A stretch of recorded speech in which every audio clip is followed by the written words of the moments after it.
ഫുക്രിയിലേക്ക് സ്വാഗതം. കേരള ക്രിക്കറ്റ് ലീഗിൽ ആലപ്പി റിപ്പിൾസ് ഒരു കളി കൂടി ജയിച്ചിരിക്കുന്നു. ആറാമത്തെ മത്സരത്തിൽ ആലപ്പി റിപ്പിൾസ് തൃശ്ശൂർ ടൈറ്റൻസിനെ 10 റണ്ണിനാണ് തോൽപ്പിച്ചത്.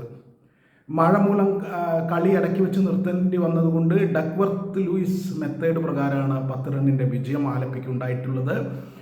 കളിയിൽ ആദ്യം ബാറ്റ് ചെയ്ത ആലപ്പി 20 ഓവറിൽ 8 വിക്കറ്റ് നഷ്ടത്തിൽ 193 റണ്ണാണ് എടുത്തത്. അവർക്ക് വേണ്ടി മുഹമ്മദ് അസറുദ്ദീൻ ഒരിക്കൽ കൂടി മികച്ച കളി പുറത്തെടുത്തു. 73 റണ്ണടിച്ചു. 41 പന്തിൽ 73 റണ്ണ്, 3 4ഉം 6 6ഉം.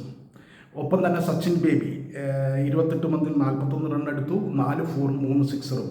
പിന്നീട് കുറച്ച് മെച്ചപ്പെട്ട് ബാറ്റ് ചെയ്തത് അരുൺ KA ആണ്. 16 ബോളിൽ 25 റണ്ണ് അടിച്ചു, 1 4ഉം 2 6ഉം. എന്തായാലും ഇവർ 3 പേരും കൂടി തന്നെ 11 6 അടിച്ചു. ആ കളിയാണ് 8 വിക്കറ്റ് നഷ്ടത്തിൽ 193 ആലപ്പി റിപ്പിൾസിനെ എത്തിച്ചത്.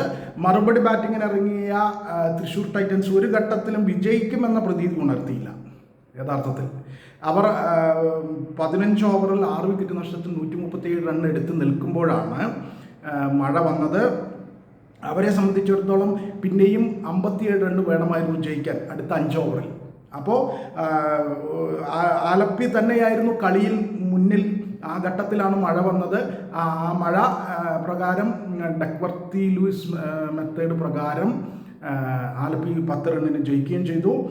അതെന്തായാലും തൃശ്ശൂർ ടൈറ്റൻസിന് വേണ്ടി അഹമ്മദ് ഇമ്രാൻ 25ഉം ഷോൺ റോജർ 28ഉം റണ്ണ് എടുത്തതിനപ്പുറത്തേക്ക് പിന്നീട് അവസാനം മുഹമ്മദ് ഇനാൻ ഒരു 25 റണ്ണടിച്ചു.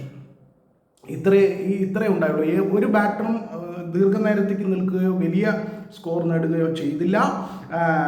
പിന്നെ ആലപ്പി റിപ്പിൾസിന് വേണ്ടി ജലജ് സക്സേന, അഖിൽ ദേവ്, അഭിജിത്ത് പ്രവീൺ ഈ 3 പേരും ഈ 2 വിക്കറ്റ് വീതം വീഴ്ത്തി. എന്തായാലും ആലപ്പി റിപ്പിൾസ് ഒരു കളി കൂടി ഈ കേരള ക്രിക്കറ്റ് ലീഗിൽ ഇത്തവണത്തെ സീസൺ 3ൽ ജയിച്ചിരിക്കുന്നു.